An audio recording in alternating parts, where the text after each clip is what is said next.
The stars shimmered in a quiet ballet above the war-torn remains of Velf Prime, once a beacon of diplomacy. Its orbital rings now spiraled in slow, metallic ruin. Deep within the command bridge of the Cerulean, Admiral Kale Twar watched the holographic map flicker with crimson, system after system falling to the Skara advance. "Another 12 colonies gone in the last solar week," murmured Shatigos Ven, his voice void of emotion, not from apathy, but exhaustion. "The fringe sectors have stopped sending distress calls. Either they're destroyed or they've lost hope." Kale didn't respond.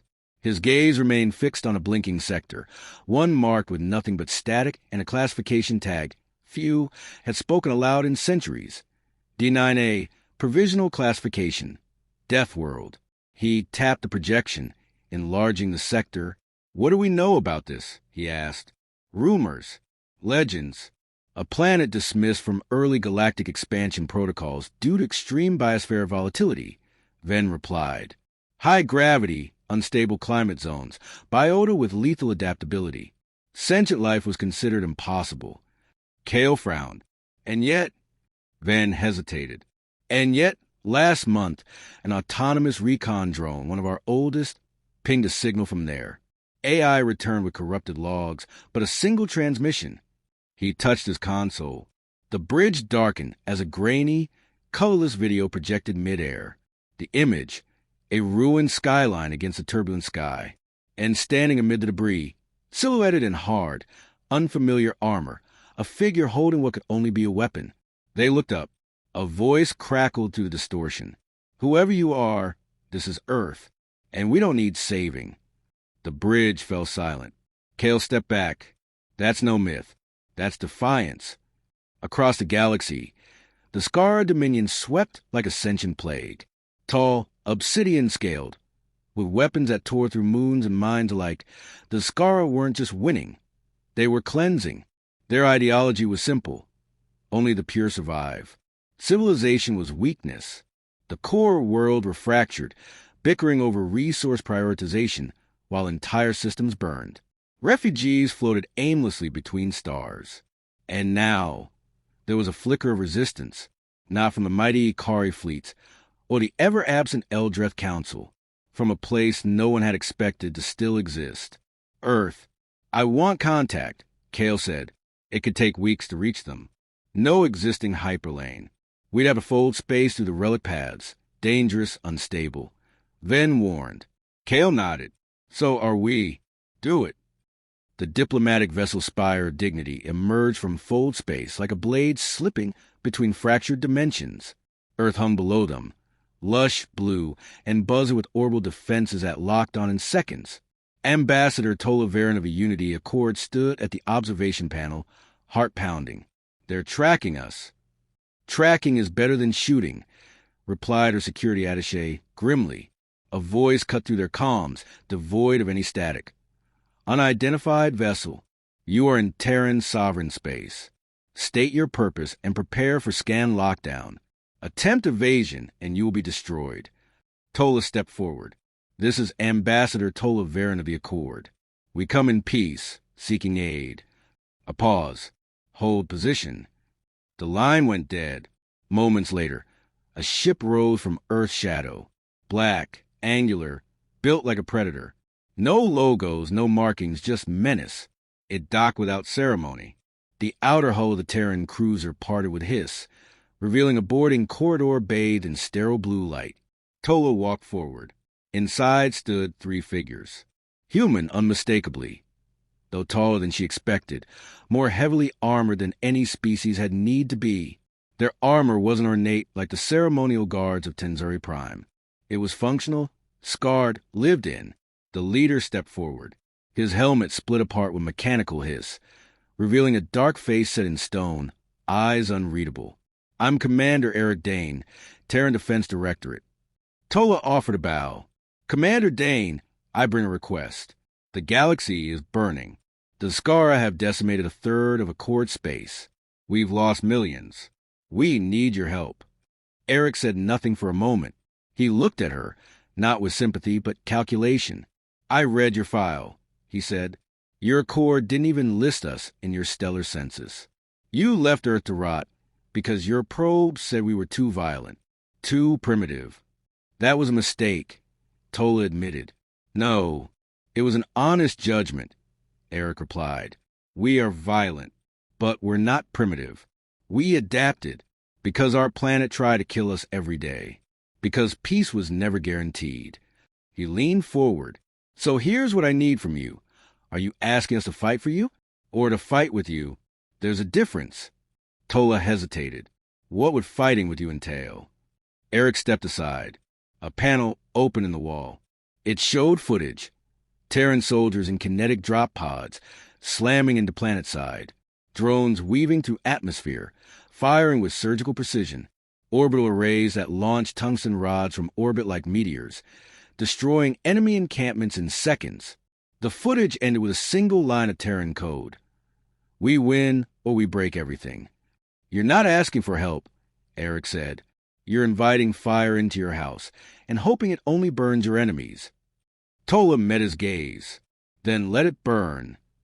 There was a moment, brief, heavy, where neither spoke. Then Eric gave a small nod. You'll meet our council. Earth's surface was less ruined than the satellite feed had shown. Cities were cloaked in armored domes. Farmland grew in geometric grids patrolled by drones. The ecosystem had been bent, not broken. It was survival in its purest form. Inside the Terran Strategic Dome, 12 representatives sat around a triangular chamber, each bearing scars, medals, or mechanical limbs. These weren't politicians. They were veterans. Eric stood beside Tola. You're looking at the highest form of Terran leadership. No robes, no titles, just survivors. Tola stepped forward. You know our enemy. The scar will not stop. They grow stronger with every victory. We believe they've uncovered ancient precursor tech. Our weapons do little more than annoy them now, but your footage shows a different outcome. A woman with half her face replaced by a cybernetic array leaned forward. Do you believe war is just a matter of tech?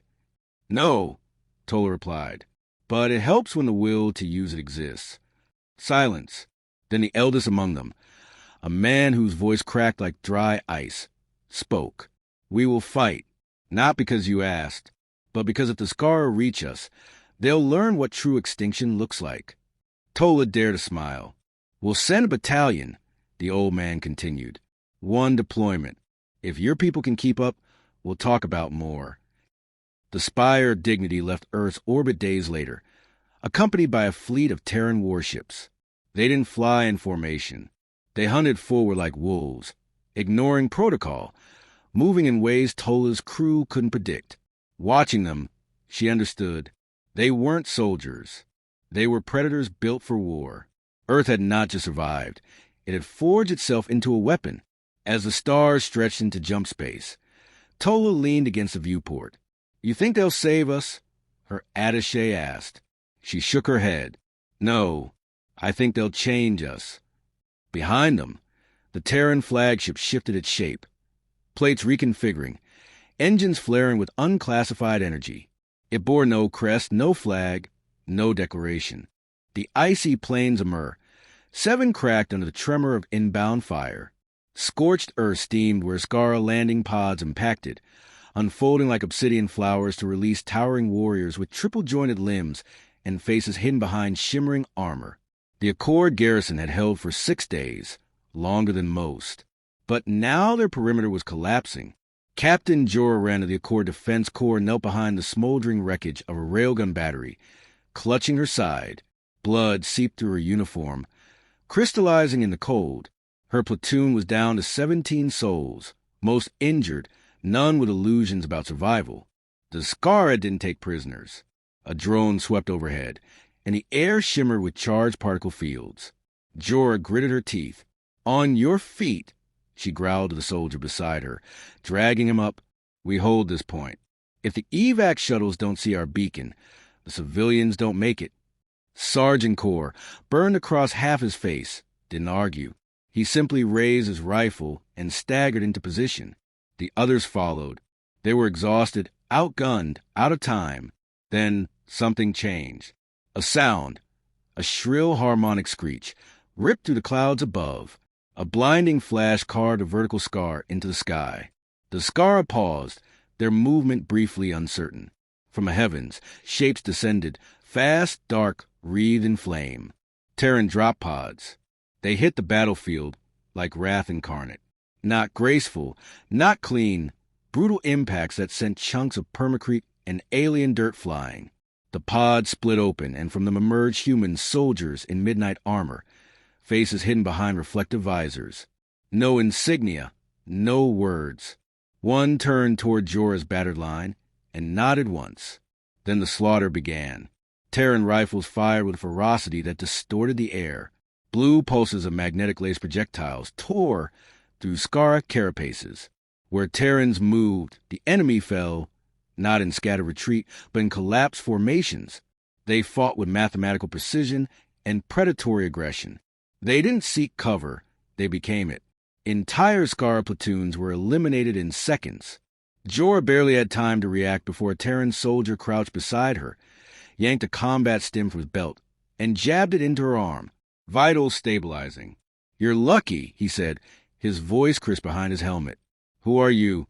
Jorah asked, gasping. "Spec Ops 1 to 17. Call sign Fenris." He paused. "We're here to end this." Across the field, Skara command units barked in their guttural language, summoning reinforcements. A tri-legged war crawler emerged on the horizon, its plasma lance already glowing with charge. It was a weapon designed to neutralize entire colonies. Fenris didn't wait. He tapped his forearm, marked the trajectory, and called in a kinetic strike. A Terran orbital platform responded instantly. From high orbit, a tungsten rod the size of a shuttle dropped silently, without warning. When it hit the crawler, it didn't explode. It erased it. Shock waves rippled outward, flattening anything nearby. Jorah's ears rang when her vision cleared. Fenris was already moving, dragging her with him toward a reinforced line where other Terrans had erected forward shields. "Your accord?" he asked. "Captain Jorah Wren, 1st Division," she said. "We were told reinforcements weren't coming." "We're not reinforcements," Fenris replied. "We're retribution." Behind him, a pair of Terran engineers deployed drones the size of children, which zipped into ruins and began self-assembling turrets. Another soldier stood over a fallen Skara and activated a containment field, scanning its remains. Within minutes, the tide of the battle had reversed. It was no longer survival. It was dominance. Later, in the temporary med shelter erected by Terran forces, Jorah sat upright on a recovery cot, watching soldiers move like clockwork outside, organizing, fortifying, studying alien tech. Commander Eric Dane entered without preamble. She stiffened. "You fought well, Captain," he said. "You fought better," she replied. "I've never seen tactics like that. You don't even use conventional coordination nets. We don't trust them. Too easy to jam. We train for fluid command. Autonomy. It works when you trust your people. And you trust them all?" Eric met her gaze. "We don't bring anyone we don't." Jorah looked past him to the field of motion. "I lost most of my company. I watched friends disintegrate under scar lances. Then you arrived. I don't know what we call that. Salvation? Justice." Eric's voice lowered. "We don't come to save anyone. Earth doesn't fight clean. What you saw wasn't heroism. It was decades of force evolution." Jorah studied him. "How do we make more of you?" "You don't," Eric replied. "You bleed until you're made." Outside, Fenris stood beside a captured Skara corpse. He removed his helmet, revealing a face younger than Jorah had expected. His eyes, though, were older than his years, unflinching, tired, and deeply aware of what they were becoming. "Will you stay?" Jorah asked Eric. "No, this is just the first strike. We've mapped the Skara advance vector. We'll hit their staging worlds next. Show them that the galaxy bleeds both ways." Jorah gripped the cot. "Then let me come with you." Eric considered. "Your accord. They'll bury you in paperwork before they let you wear Terran black. Then burn the paper." He said nothing for a moment, then tapped a device on his wrist. "You got 6 hours to pack. We jump at 0400. Jorah nodded. "I won't let you down." "You better," Eric said, turning. It's the only way to keep up. The med shelter dimmed as the Terran fleet powered up. In orbit, Retribution hung above like a blade waiting to fall. And as the jump coils wound tighter, the war began to shift. For the first time since the Scar conquest had begun, the galaxy struck back, and the fire came from Earth. The inside of the Terran assault cruiser Retribution thrummed with silent violence, its angular corridors pulsing with red ambient light as it prepared to drop from faster-than-light. Captain Jorah Wren stood at a reinforced viewport, watching the stars distort and vanish, then reappear as sharp pinpoints against the velvet black. Her new uniform, a sleek, matte black exosuit with kinetic mesh and Terran Special Operations insignia, fit like a second skin. It felt wrong how quickly she'd adapted to it. She was no longer a cord. Beside her, Fenris adjusted the targeting node on his forearm. His face remained expressionless as always, eyes focused on the data streaming across his HUD. He hadn't said much since they left Mir 7. He didn't need to. Terran operators were trained to communicate in compressed language, tight and efficient. But Jor was starting to read between his silences. "You fought on Zalith Prime before?" she asked, breaking the quiet. "Twice," Fenris said, not looking up. "Last time, we extracted one survivor from a city of 8 million. Jorah flinched. "Why return?" "Because they didn't expect us to." Commander Eric Dane's voice cut in from the intercom, sharp and low. "All units, prepare for surface insertion. Primary objective, disrupt Scar command relay. Secondary, retrieve the cryosphere if located. Tertiary, leave nothing standing." The cryosphere. Jorah remembered the briefings. A Scar psionic construct, a hybrid of machine and organism, capable of long-range subspace manipulation. It wasn't just a threat. It was a keystone in their war machine. If the Terrans destroyed it, the Scar command lattice would shatter across 3 sectors. Inside the deployment bay, operators strapped in. Dropships lined the walls like bullets in a chamber, loaded and humming. A low tremor ran to floor as Retribution dropped into planetary orbit, engaging stealth plating and EM shielding. Jorah climbed aboard Delta, 3 with Fenris and 5 others.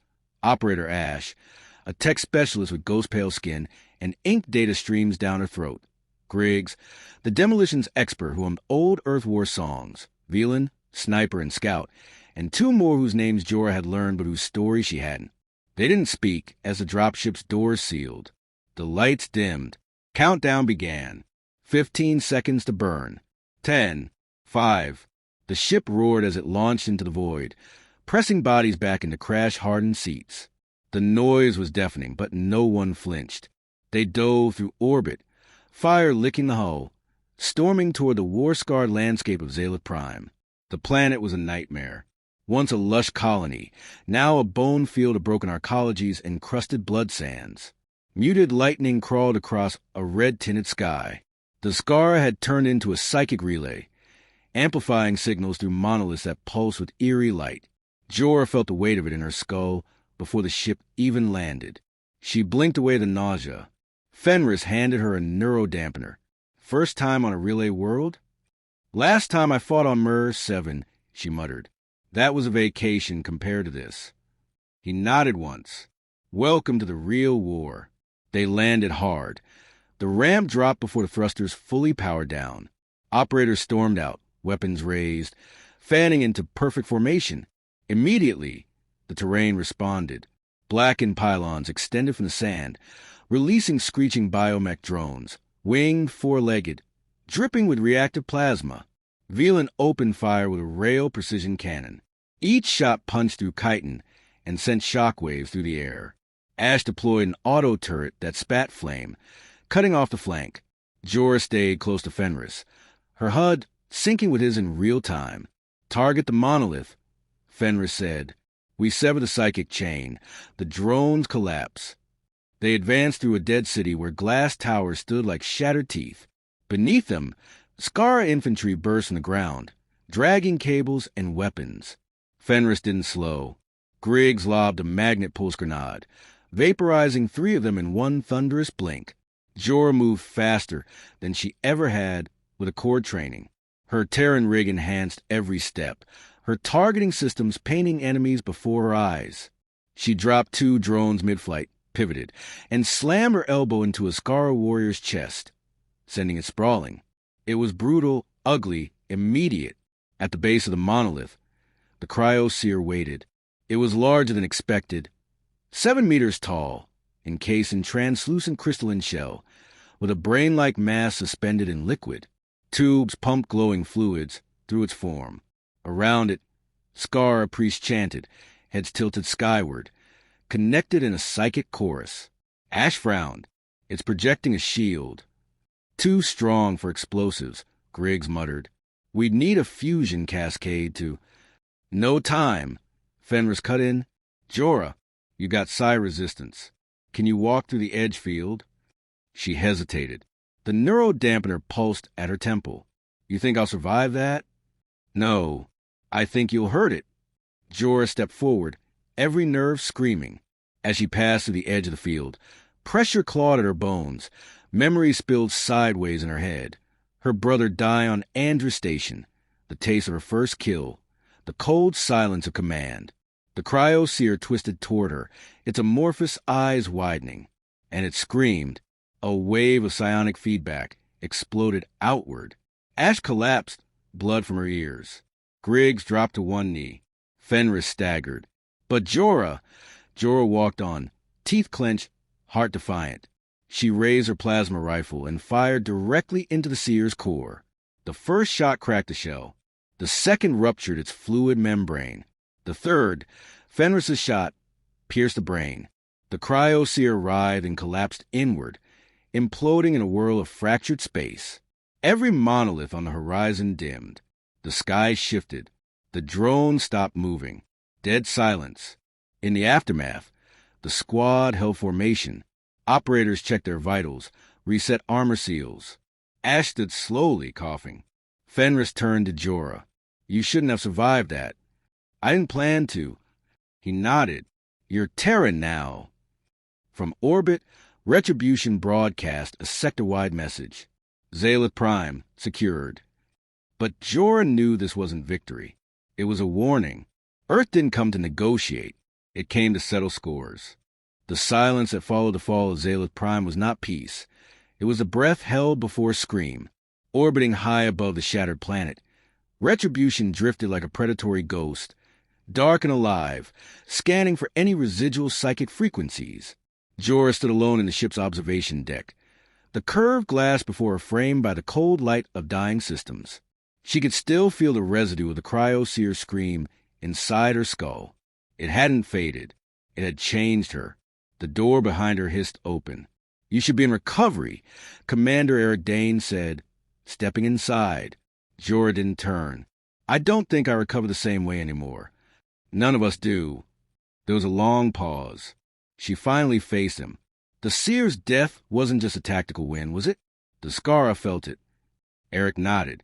Like cutting the spine out of a giant. Their neural mesh collapsed in 5 systems.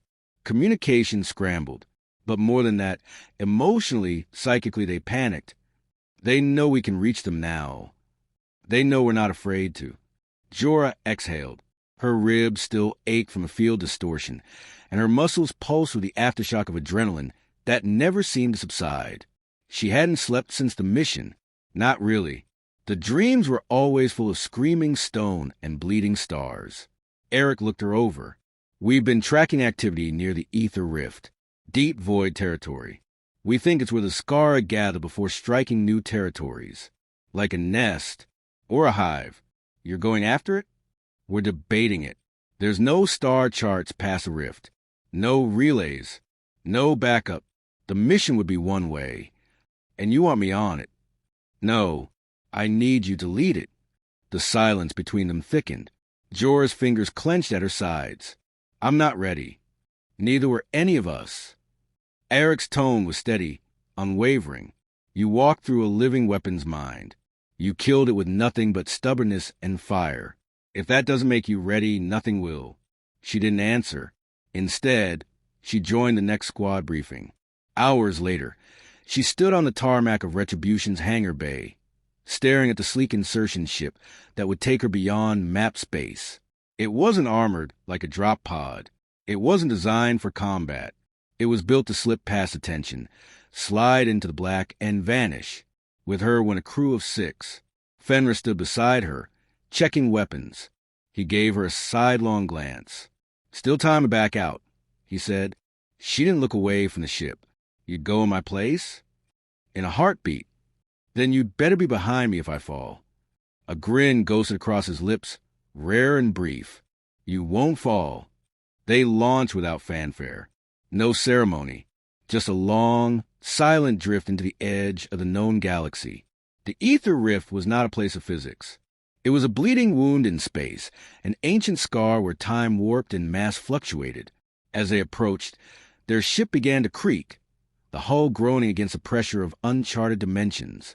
Inside, the crew secured themselves, sedatives prepared in case the madness began early. No one used them. Jorah sat in the pilot's chair, watching the rift spiral open like a maw of obsidian flame.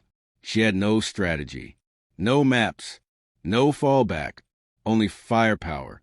When they crossed the threshold, the stars disappeared. They entered a place that was not dark, but absent. Their sensors became static. Their compasses spun uselessly. But the ship pressed on, drawn forward by gravity not explained by science, but by something older, something that remembered being hunted. The Scar were here. They emerged into a pocket of twisted reality, a churning sea of floating architecture, half organic, half divine. Great constructs moved slowly through the void, like titans asleep beneath waves. Within them pulsed a city, glowing with red veins and psychic heat. Thousands of Skara. Maybe more. A nest. Jorah's breath caught. So this was the center. She whispered to Fenris through the comm, "Can we strike it?" "Not conventionally. We'd need to bring down their psionic amplifier first. The whole place is nested in layered resonance fields." "Then we'll bring it down." 3 of us against an empire?" "No," she said. 7 of us." She pointed toward the amplifier, a colossal spiral reaching into the emptiness. Its tendrils shimmered with thought energy, and its defenders were already rising. Skara wing creatures, slithering mechs, beings built of raw noise and shaped lightning. Jorah led the charge. The team landed near the spiral's root. The gravity was broken. One step floated. The next dropped like stone. Velan leapt from shard to shard, sniping before enemies fully formed. Griggs laid fusion mines behind them, catching pursuit in searing blooms of white-hot plasma. Ash linked her consciousness to the Skara's signal stream, intercepting their psychic chatter and feeding it into Jorah's headset. "They're afraid," Ash whispered, eyes white. "They're dreaming of Earth. They see fire and silence. They remember extinction." Jorah reached the core of the amplifier and saw the truth. It wasn't a machine. It was a being, rooted in stone, old beyond reckoning. Its mouth moved without sound. Its mind stretched across entire sectors. She didn't hesitate. She placed a Terran kinetic nuke at its base, primed for manual detonation. Fenris caught her arm. "You won't make it back." "I never planned to," she said. "But I need you to." He didn't argue. He simply handed her a dog tag from around his neck. "If you die, make it loud." She smiled. Then she dove into the core. The amplifier screamed in silence as the charge detonated. A ripple of broken thought surged outward, snapping the psychic net. Skara vessels shuddered, losing form. Their hive mind fractured like glass under heat. Outside, Ash gasped. "The link! It's gone." "They're blind." The team ran. Behind them, the structure collapsed inward, pulling pieces of the void with it. The artificial reality broke apart, and the laws of physics reasserted themselves with brutal finality. Their ship, guided by pre-coded escape vectors, retrieved them mid-jump. But Jorah didn't board. She never emerged. Retribution sensors recorded a single flash of blue fire within the ether rift, then silence. No debris, no signal, no corpse, only absence. Weeks later, in the Accord Council chambers, rebuilt with Terran oversight, a new war doctrine was passed, one that bore Jorah's name. It authorized unrestricted strikes against Skara infrastructure. It deputized Earthborn soldiers across neutral zones. It turned survivors into soldiers. They called it the Wren Protocol. And somewhere in the dark between galaxies, where even light feared to travel, the Scar remembered her, not as a captain, not as a Terran, but as fire